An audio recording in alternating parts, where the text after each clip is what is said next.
অনেকেই আমাদেরকে জিজ্ঞেস করেন কোন কোম্পানির ওষুধ ভালো।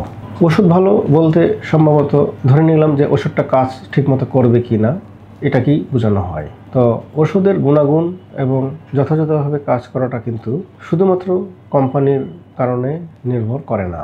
ওষুধের সংগ্রহ, সংরক্ষণ এবং সঠিকভাবে এটার গ্রহণ কিন্তু ওষুধ থেকে একটা ভালো উপকার পাওয়ার পূর্ব শর্ত।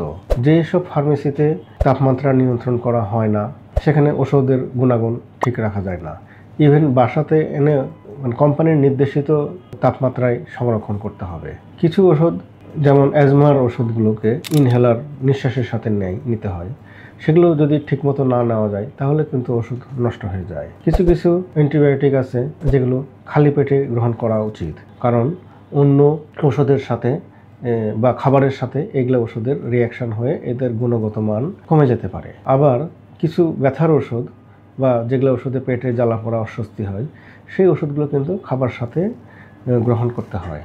তো এই ধরনের নিয়মগুলো সার্বিকভাবে অনুসরণ না করলে শুধুমাত্র কোম্পানির তারতম্যের কারণে কিন্তু আপনার কাঙ্ক্ষিত ফল সেটা নাও হতে পারে।